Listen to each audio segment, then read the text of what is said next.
Hello students, business study second PUC ಇದವರಿಗೆ exam related ಇರುವಂಗ ಒಂದು ಇಂಪಾರ್ಟೆಂಟ್ ಆಗಿರುವಂತ ಕಾನ್ಸೆಪ್ಟ್ ಯಾವ್ದು ಅಂತಂದ್ರೆ ಯೋಜಿಸುವಿಕೆ ಚಾಪ್ಟರ್. ಯೋಜಿಸುವಿಕೆ ಮೇಲೆ ಇಂಪಾರ್ಟೆಂಟ್ 3 ಕ್ವಶನ್ಸ್ ಬರ್ತವೆ. ಅದ್ರೊಳಗೆ ಒಂದು ಕ್ವಶನ್ ಇದ್ದೇ ಇರ್ತದ.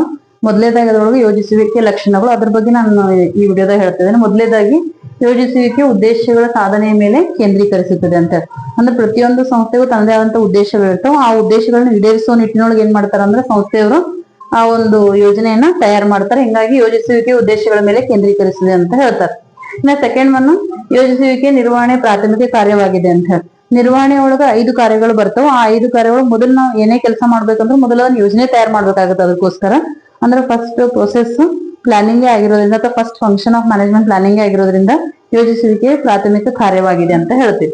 ಇನ್ನು ಥರ್ಡ್ ಒನ್, ಯೋಜಿಸುವಿಕೆಯು ಸರ್ವ ವ್ಯಾಪಕವಾಗಿದೆ ಅಂತ ಹೇಳಿ.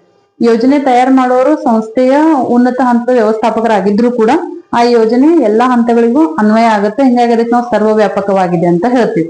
ಇನ್ನ 4ನೇ ಪಾಯಿಂಟ್, ಯೋಜಿಸುವಿಕೆಯು ಭವಿಷ್ಯಕ್ಕೆ ಸಂಬಂಧಿಸಿದೆ ಅಂತ ಹೇಳಿ. ಅಂದ್ರೆ ನಾವು ಯಾವಾಗ್ಲೂ ಯೋಜನೆ ತಯಾರು ಮಾಡೋದು ಪ್ರೆಸೆಂಟ್ಗೋಸ್ಕರ ಅಲ್ಲ, ಫ್ಯೂಚರ್ಗೋಸ್ಕರ ಅಂತ ಹೇಳಿ. ಅಂದ್ರೆ ಭವಿಷ್ಯದೊಳಗೆ ನಾವ್ ಏನ್ ಮಾಡ್ಬೇಕು ಅನ್ನೋದನ್ನ ಮೊದಲೇ ನಿರ್ಧಾರ ಮಾಡೋದಕ್ಕೆ ನಾವು ಯೋಜಿಸುವಿಕೆ ಅಂತ ಕರೆಯೋದ್ರಿಂದ ಯೋಜಿಸುವಿಕೆ ಭವಿಷ್ಯಕ್ಕೆ ಸಂಬಂಧಿಸಿದೆ ಅಂತ ಹೇಳ್ತೀವಿ.